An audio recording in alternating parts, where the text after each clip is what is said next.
السلام علیکم ورحمۃ اللہ وبرکاتہ۔ بسم اللہ والصلاة والسلام علی رسول اللہ نبینا محمد وعلی آلہ واصحابہ ومن والاہ، اما بعد۔ محترم حاضرین، چند باتیں نصیحت کے طور پر، اور آج کا ہمارا ٹاپک ہے 7 خوش نصیب۔ 7 ایسے لوگ جن کے بارے میں پیارے نبی صلی اللہ علیہ وسلم نے ایک حدیث کے اندر بیان کیا ہے کہ ایسے لوگوں کو اللہ رب العالمین قیامت کے دن اپنا سایہ نصیب فرمائے گا۔ قیامت کا دن ایسا دن ہے جس دن سارے لوگ پریشان ہوں گے، اپنے عمل کے حساب سے پسینے میں ڈوبے ہوئے ہوں گے، اور سورج بالکل انسانوں کے قریب ہوگا، اور لوگ سایہ تلاش کر رہے ہوں گے کہ کہیں کوئی جگہ مل جائے جہاں ہم آرام کر سکیں، کہیں کوئی آرام کرنے کی کوئی جگہ ہمیں دستیاب ہو جائے، لیکن کوئی جگہ نہیں ہوگی۔ پھر اللہ رب العالمین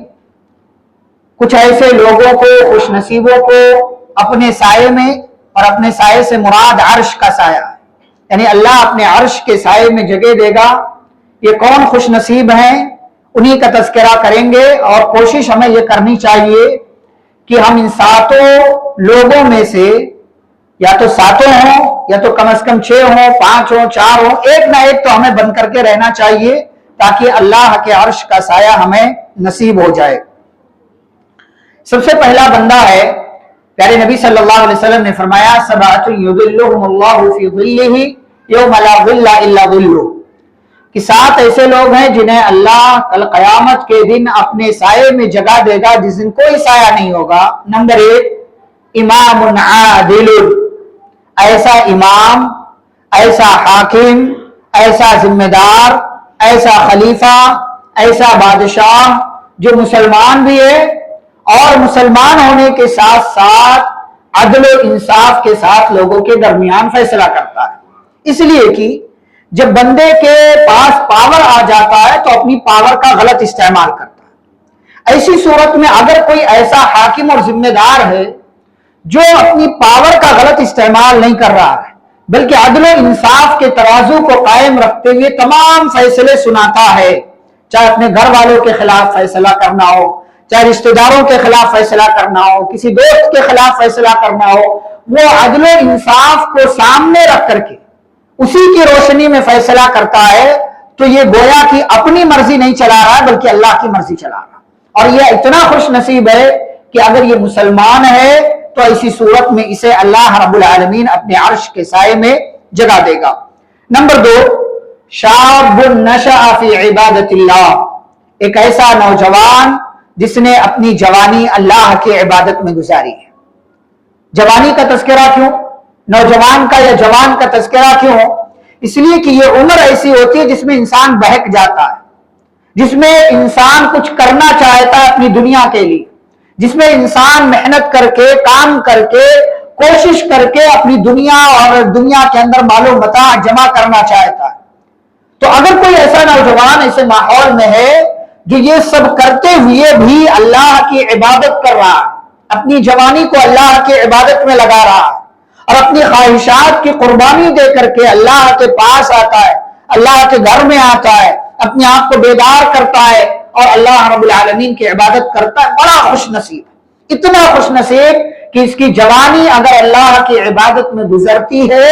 تو ایسا نوجوان اللہ کے عرش کے سائے میں جگہ پانے والا ہے۔ اور اسی لیے خاص طور سے جوانی کے بارے میں اللہ کل قیامت کے دن سوال بھی کرے گا، وَعَنْ شَبَابِهِ فِيمَا أَبْلَاهُ، جوانی ہم نے دی تھی، بتا اے انسان تو نے اپنی جوانی کہاں لگایا؟ اس جوانی کے اندر ہمیں اللہ کی عبادت کرنی چاہیے۔ کیوں؟ اس لیے کہ بڑھاپے میں عبادت کرنا ٹھیک ہے، اچھی بات ہے، لیکن جوانی کی عبادت ایسی ہوتی ہے کہ انسان مکمل ارکان کا، واجبات کا خیال کر کے عبادت کر سکتا ہے۔ نہ نماز میں کوئی مسئلہ، نہ حج میں کوئی مسئلہ، نہ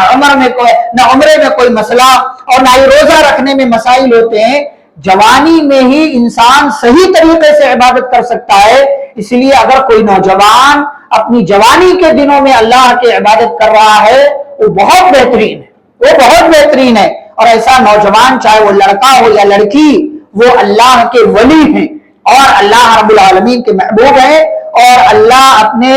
ایسے بندوں کو جو نوجوانی میں اللہ کی عبادت کرتے ہیں اللہ عرش کے سائے میں جگہ دے گا۔ نمبر 3، وَرَجُلٌ قَلْبُهُ مُعَلَّقٌ بِالْمَسَاجِدِ، ایک ایسا آدمی جس کا دل مسجد میں لٹکا ہوا ہے۔ ہمارے یہاں لوگوں کا دل، لوگوں کا ذہن، لوگوں کا دماغ مارکیٹ میں لٹکا ہوا، مسجد میں آ رہے ہیں تو نکلنے کی جلدی ہے، کب دکان میں پہنچے،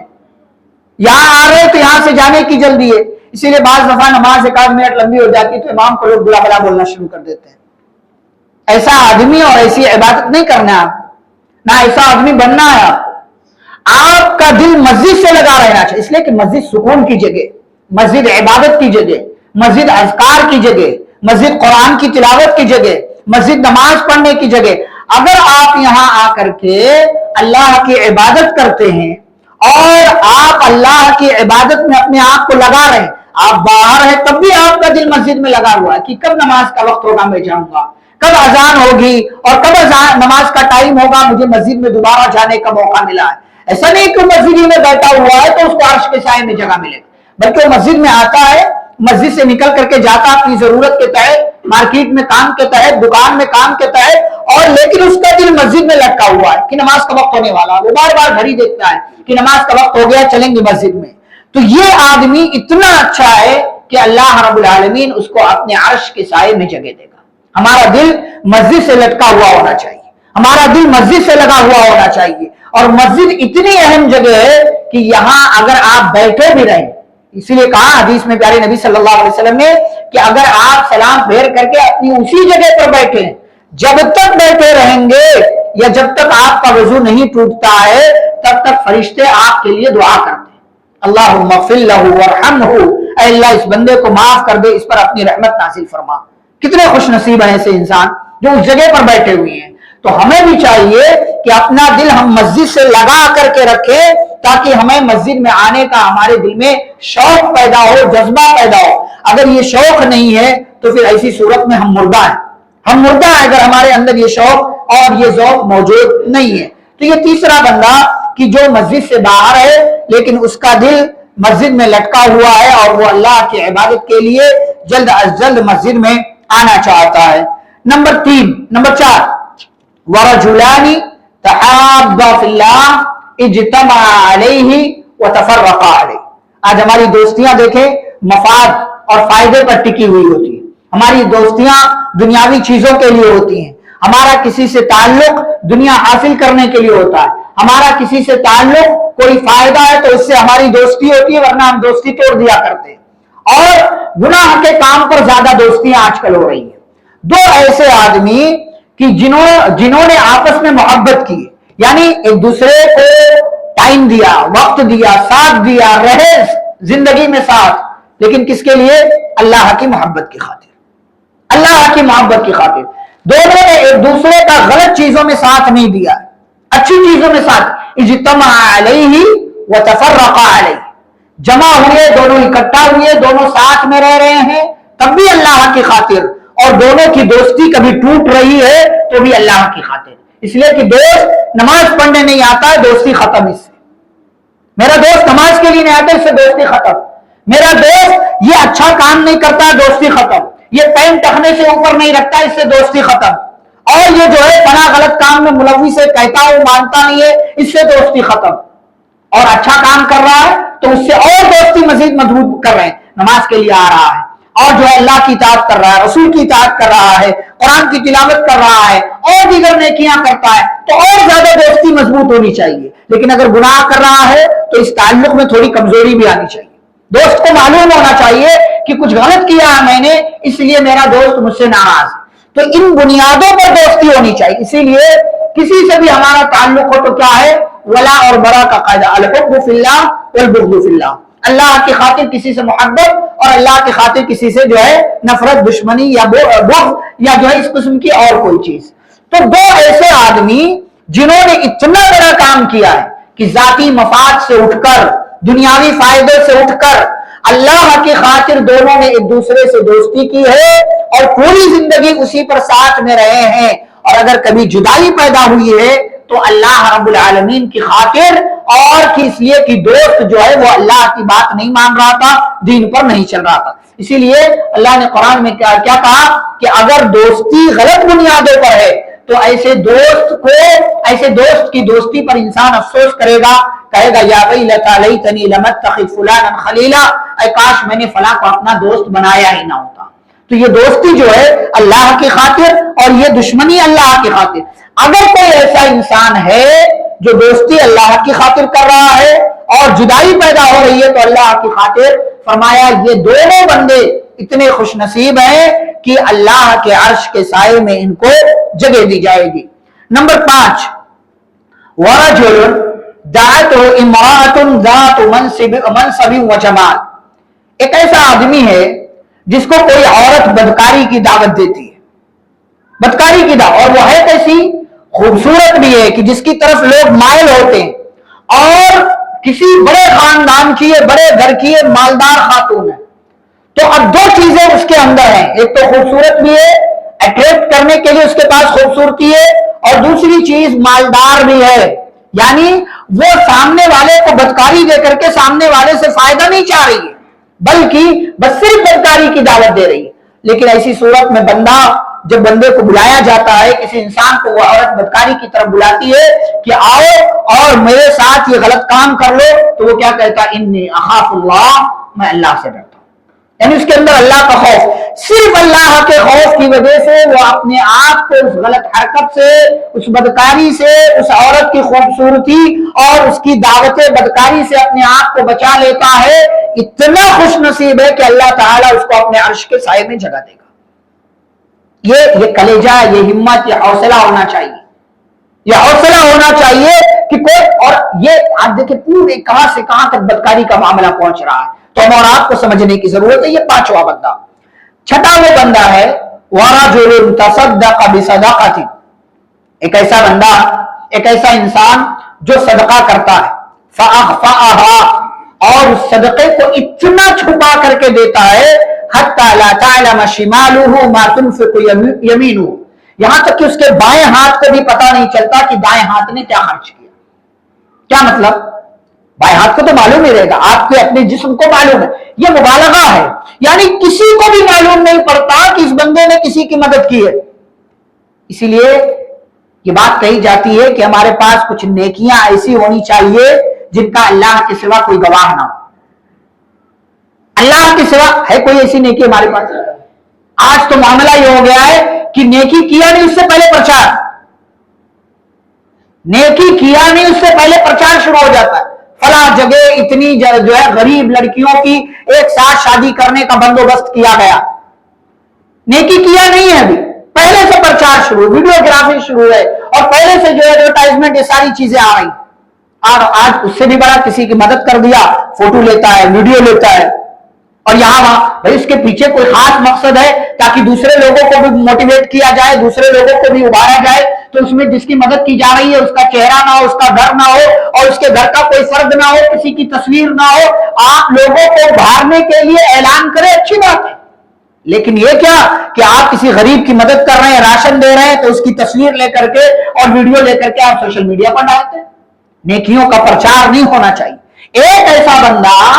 جو بندہ صدقہ کر رہا ہے، کتنا دے رہا ہے اس کا تذکرہ نہیں، 10 روپے بھی دے رہا ہے، 10,000 دے رہا ہے، 10 لاکھ دے رہا ہے، جتنی بھی اللہ نے اس کو طاقت دی، اتنا چھپا کر کے دیتا ہے کہ بائیں ہاتھ کو بھی پتا نہیں چلتا کہ دائیں ہاتھ میں کیا خرچ کیا۔ نیکیاں چھپا کر کرے، خاص طور سے وہ نیکیاں کہ جن نیکیوں کے کرنے پر بعض دفعہ ریاکاری کا خدشہ زیادہ پیدا ہو جاتا ہے۔ انسان سوچتا ہے میں نے مدد کیا، مسجد میں دیا 10,000، کسی کو پتہ ہی نہیں چلا، تو شیطان ابھارتا رہتا ہے کہ ارے بھائی بتاؤ دو چار لوگوں کے سامنے تذکرہ کرو کہ تم نے مسجد میں 10,000 دیا ہے، فلاں غریب کی 20,000 روپے 50,000 روپے دے کر کے مدد کیے، فلاں رشتہ دار کی بیٹی کی شادی تھی اور وہ غریب تھے، اس کی شادی میں جو بیٹی کی مدد کر دیا۔ یہ شیطان ابھارتا ہے، نہیں، اتنا چھپائیں کہ آپ کی ذات کو بھی بعض دفعہ اس کا اندازہ بھی نہ ہو کہ آپ نے کسی کی مدد کی، یہاں تک کہ آپ کے اپنی پارٹنر، آپ کی اپنی بیوی کو بھی اس کی خبر نہیں ہونی چاہیے کہ آپ نے کسی کی مدد کی۔ اتنا چھپا کر کے اگر بندہ صدقہ کرتا ہے تو اللہ کے یہاں اس کو عرش کے سائے میں جگہ ملنے والی ہے۔ اور ساتواں اور آخری بندہ وَرَجُلٌ ذَكَرَ اللَّهَ خَالِيًا فَفَاضَتْ عَيْنَاهُ، ایک ایسا بندہ جو تنہائی میں اللہ کو یاد کرتا ہے، اللہ کی محبت، اللہ کی رحمت، اللہ کی مغفرت، اللہ کا رب الجلال، اللہ کی پکڑ، اللہ کی سختی، اللہ کا انتقام، گناہوں پر اللہ کی طرف سے جو ہے بندش اور اللہ کی طرف سے پکڑے جانے کا خوف اور جنت کی لالچ، جہنم سے بچنے کا خطرہ، یہ سب کچھ اسے اللہ کے نام پر یاد آ جاتا ہے تنہائی میں، اور ایسے یاد آتا ہے، ایسے یاد آتا ہے ففاضت عیناہ، کہ اللہ کی رحمت اور اس کی پکڑ کا خوف، یہ دونوں چیزیں سامنے رکھ کر کے اس بندے کی آنکھوں سے آنسو بہنے لگتے ہیں، وہ بندہ رونے لگتا ہے، وہ بندہ اللہ کو یاد کر کے روتا ہے۔ ایک طرف اللہ کی رحمت کی امید ہوتی ہے کہ اللہ مجھے اپنی رحمت سے نواز دے گا، لیکن دوسری طرف فوراً اسے اپنے گناہ یاد آتے ہیں اور اللہ کی پکڑ یاد آتی ہے کہ کہیں اللہ میرے گناہوں پر مجھے پکڑ نہ لے، فوراً وہ ڈر جاتا ہے اور ایسے ڈرتا ہے کہ اس کی آنکھوں سے آنسو بہتے ہیں۔ یہ آنسو اللہ کو اتنے پسند ہے کہ آپ تنہائی میں اللہ کو یاد کریں، آپ کی آنکھوں سے آنسو آ جائے۔ آج تو ہمیں رونا بھی نہیں آتا،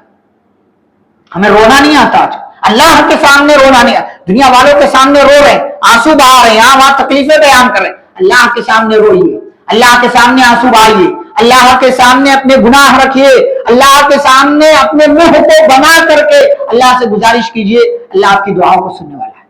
اللہ آپ کی مصیبتیں دور کرنے والا ہے، اللہ آپ کی پریشانیاں دور کرنے والا ہے۔ تو تنہائی میں خاص طور سے اللہ کو یاد کریں اور ایسے یاد کریں کہ اللہ کی ذات کا تصور کر کے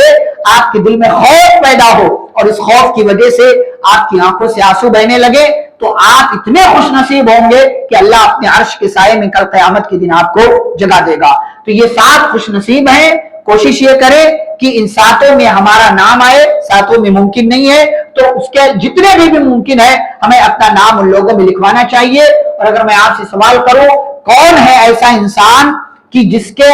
ان 7 طریقوں میں شامل ہے، کون ہے؟ کسی کا نام بتا سکتے ہیں؟ کسی کا نام بتا سکتے ہیں؟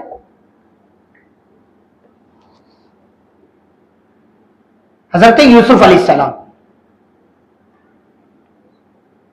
ہر چیز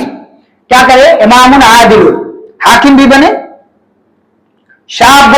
نوجوان بھی تھے، رجل قلبہ معلق بالمسجد، ظاہر سی بات ہے نبی تھے، رسول تھے، ہمیشہ عبادت میں لگے رہتے تھے، دل لگا رہتا تھا۔ نمبر 4 ورجلان تحابا فی اللہ، محبت کسی سے کی تو اللہ کی خاطر، اس لیے اپنے بھائیوں کو بھی معاف کر دیا۔ نمبر 5 اور ان کو ایک عورت نے بدکاری کی دعوت دی، خوبصورت عورت تھی اور وزیر خزانہ عزیز مصر کی بیوی تھی، مالدار بھی تھی، خاندان والی بھی تھی، خوبصورت بھی تھی، اس نے دعوت دی۔ اور